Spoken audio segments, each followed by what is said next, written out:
कहते हैं कि जिन रिश्तों की बुनियाद शर्तों पर रखी जाती है उन रिश्तों के टिकने के चांस बहुत कम होते हैं। भले ही चाहे बिल्डिंग का निर्माण कितना भी ऊंचा क्यों ना कर लिया जाए, लेकिन कभी ना कभी वो बिल्डिंग गिर ही जाती है। दरअसल आज की कहानी जो मैं आपको सुनाने जा रहा हूँ, इस कहानी में होता क्या है कि रिश्ते रखे गए थे लेकिन शर्तों की बुनियाद पर रखे गए थे। एक लड़की जो कि हिंदुस्तान की रहने वाली होती है, एक लड़का जो पाकिस्तान का रहने वाला होता है। दोनों प्यार कर बैठते हैं और शादी कर लेते हैं।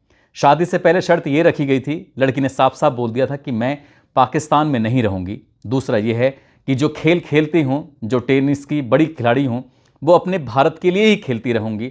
अगर हमारी मुलाकात वाली बात है तो एक काम करना, तुम पाकिस्तान से दुबई पहुँचना और मैं हिंदुस्तान से दुबई पहुँचूँगी। मुलाकात हम लोग वहाँ कर लिया करेंगे।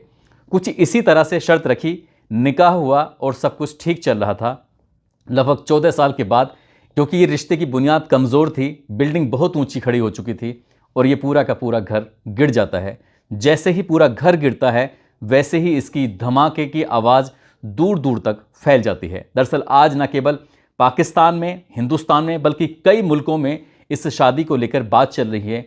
क्यों ये रिश्ता जुड़ा था और क्यों ये रिश्ता टूट गया, क्या कारण रहा है इस रिश्तों के टूटने का, आज की इस कहानी के माध्यम से यही समझाने की, यही बताने की हम कोशिश करेंगे। आदाब, नमस्कार, सत श्री अकाल। मैं उस्मान सैफ़ी। आज की जो सच्ची घटना मैं आपको सुनाने जा रहा हूँ, ये सच्ची घटना है दो मुल्कों के रहने वाले एक लड़का एक लड़की की प्रेम कहानी के जुड़ने की और टूटने की। दरअसल एक लड़की 15 नवंबर 1986 को महाराष्ट्र प्रदेश का एक शहर है मुंबई, वहाँ पैदा होती है खेल संवाददाता इमरान मिर्ज़ा के घर में। और जैसे ही लड़की बड़ी होती है तो उसका मन था टेनिस की तरफ, और टेनिस की तरफ मन ऐसा था कि वो खेल खेलना शुरू कर देती है। खेलते खेलते कब दुनिया के हर एक हिस्से में छाने लगती है, किसी को पता ही नहीं चलता। जैसे जैसे वक्त आगे बढ़ रहा था वैसे वैसे उसका नाम अब हर ज़ुबान पर लिया जाने लगा। अब चाहे वो हिंदुस्तान हो, पाकिस्तान हो, बांग्लादेश हो, रूस हो, फ्रांस हो, अमेरिका हो, ऐसा कौन सा देश था जहां उस लड़की का नाम लिया ना जाता हो। सानिया मिर्ज़ा को हर कोई उसके नाम से जाने लगा, पहचाना जाने लगा। बात अगर इंडिया की करें तो वो भारत की सबसे छोटी उम्र की ऐसी खिलाड़ी रही हैं जिन्होंने 18 साल की उम्र में अर्जुन अवार्ड जीत लिया था। और अर्जुन अवार्ड जीतने के बाद महज अभी 2 साल ही हुए थे कि जब 20 साल की होती हैं तब उन्हें पद्मश्री भी मिल जाता है। और पद्मश्री मिलते ही भारत के हर हिस्से में, हर घर घर में उनका नाम लिया जाने लगा। साथ ही बहुत सारे लोग तो उनके फ़ोटो अपने घरों में लगाकर ये बताया करते थे कि ये लड़की खेलता बहुत अच्छी है। जब खेलने की बात आती थी तो वाकई सानिया मिर्ज़ा को अब चाहे फिल्म स्टार हों या फिर राजनीतिक गलियारे हों, जहां देखो वहां चर्चाएं होती थीं। बात है साल 2004-2005 की। दिल्ली के एक होटल में ये रुकी हुई थी। इसी बीच में पता चलता है कि इसी होटल के अंदर पाकिस्तान की जो क्रिकेट की टीम है वो भी वहां पर रुकी हुई है। जैसे ही ये लड़की यानी कि सानिया मिर्ज़ा अपने रूम से बाहर निकल कर एक हॉल की तरफ जा रही थी, उधर से सामने से एक लड़का आ रहा था। पाकिस्तान के जो क्रिकेट टीम का पूर्व कप्तान होता है, नाम शोएब मलिक। शोएब मलिक और इस लड़की की जैसे ये आपस में बात, एक दूसरे को देखते हैं, देख कर रुक जाते हैं, क्योंकि क्रिकेट के दुनिया में बहुत ज़्यादा फ़ैन हैं। वैसे सानिया मिर्ज़ा भी फ़ैन होती है क्रिकेट की। और जैसे ही इस लड़की को देखकर एक लड़का रोकने की कोशिश कर रहा था, यानी कि शोएब मलिक रोकने की कोशिश कर रहा था, तो इनकी 2 मिनट तक आपस में एक दूसरे से बातचीत होती है और दोनों ही एक दूसरे के खेल को लेकर तारीफ़ें कर रहे थे। खासकर सानिया मिर्ज़ा की बहुत जमकर तारीफ़ हो रही थी। सानिया मिर्ज़ा खुश हो जाती है। 2 मिनट की मुलाकात के बाद ये अपने अपने रास्ते चल देते हैं और उसके बाद कीर्तिमान गढ़ना शुरू कर देते हैं। कई साल बीत जाते हैं। बात कर रहा हूँ साल 2009 की। ऑस्ट्रेलिया का ये मामला है। ऑस्ट्रेलिया में एक इंडिया का एक होटल है, रेस्टोरेंट है, और उस रेस्टोरेंट पर बैठकर खाना खा रही थी। वो लड़की कोई और नहीं होती बल्कि सानिया मिर्ज़ा ही होती है।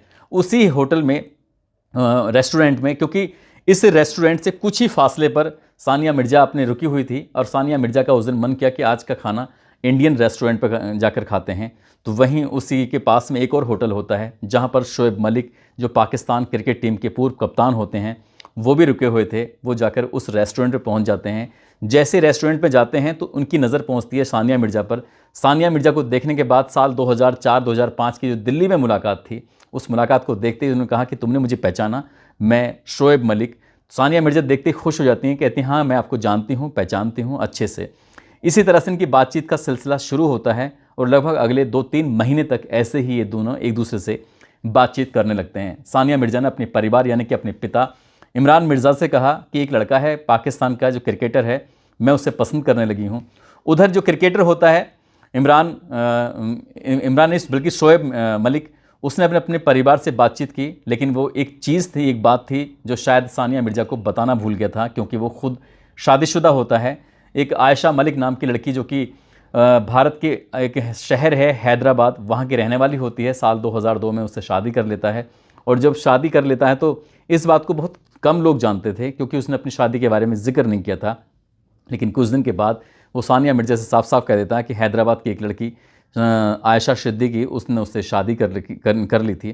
तभी सहमति के बाद दोनों परिवारों को आपस में सहमति बनती है। सहमति बनने के बाद ये बात है अप्रैल 2010 की, और शादी की तारीख मुकर्रर कर दी जाती है। हैदराबाद में ही निकाह पढ़ाया जाता है और पाकिस्तान में इसका रिसेप्शन होता है। और जैसे ही इंडियन मीडिया को, पाकिस्तान मीडिया को इस बारे में पता चलता है कि पाकिस्तान का क्रिकेटर और इंडिया की टेनिस स्टार खिलाड़ी जिसका नाम हर ज़ुबान पे लिया जाता था, उसने एक लड़के को पसंद किया है, तो इंडिया में एक तरह से लोग थोड़ा सा परेशान हो जाते हैं, क्योंकि बात परेशानी वाली ही थी। क्योंकि उन लोगों का कहना था, झटका लगा था इस बात का बहुत बड़ा, कि इस खिलाड़ी को क्या कोई भी अगर शोहर चुनना ही था तो इंडिया में किसी को चुन लेती, कि देश के अलग अलग हिस्सों में किसी को चुन लेती, उसको क्या पाकिस्तान का ही एक क्रिकेटर चुनना था। लेकिन जैसे ये सोशल मीडिया पर, उस वक्त सोशल मीडिया नहीं था बल्कि मीडिया था, मीडिया में जब ये खबर लगातार वायरल हो रही थी तो लोग इस खबर के बारे में बहुत बारीकी से जानना चाहते थे। तभी सानिया मिर्ज़ा ने एक शर्त रखी थी। उसने कहा था कि मैं शादी करने के लिए तो तैयार हूँ, लेकिन मैं पाकिस्तान में जाकर नहीं रहूँगी। साथ ही मेरी दूसरी शर्त ये है कि मैं आगे से जब जितने भी मैच होंगे, जैसे मैं भारत के लिए पहले से खेलती रही हूँ, आगे भी मैं भारत के लिए ही खेलती रहूँगी, भले ही चाहे पाकिस्तान की बहू क्यों ना कहलाई जाऊँ। तब बात आती है कि आखिर मुलाकात कहाँ होगी, हम मिलेंगे कहाँ। तो उसने कहा कि ठीक है, हम लोग दुबई में मिलेंगे। और शोएब मलिक ने इस बात पर बिल्कुल भी एतराज़ नहीं किया, उसने हाँ में हाँ कर दी। उसे लगा कि शायद हम दोनों की ज़िंदगी है, अच्छे से चलती रहेगी, कोई दिक्कत नहीं, कोई परेशानी नहीं। लेकिन जैसे इंडिया की मीडिया छोटी छोटी बातों को लेकर तमाशा बनाना शुरू कर देती थी, ठीक वैसे ही बात पाकिस्तान की मीडिया में पहुंचती है। और पाकिस्तान की मीडिया ने खासकर सानिया मिर्ज़ा के कपड़ों को लेकर तरह तरह की बातें करना शुरू कर दिया, क्योंकि जिस तरह का जो टेनिस खेल होता है उसमें कपड़े पहनने का भी कुछ अपना एक अलग अंदाज़ होता है, और वो अंदाज़ किसी को पसंद नहीं आ रहा था। यहाँ के कुछ लोगों ने भी, यहाँ के मुस्लिम समाज ने भी सानिया मिर्ज़ा के कपड़ों पर एतराज़ किया था। ठीक वैसे ही पाकिस्तान में भी एतराज़ किया गया था, और ये बात कहीं ना कहीं शोएब मलिक को परेशान किया करती थी बहुत ज़्यादा। हालांकि शोएब मलिक ने अपने परिवार के कुछ सदस्यों को दुबई में अपनी बीवी के साथ शिफ्ट कर दिया था, ताकि बीवी का भी ख्याल रख सकें। अब उसका जब मन करता था यहाँ से अपना पाकिस्तान से बैग पैक किया, और पैक करने के बाद वो सीधा पहुँच जाया करता था दुबई। और इसी तरह से साल दर साल लगातार गुजरते चले जाते हैं।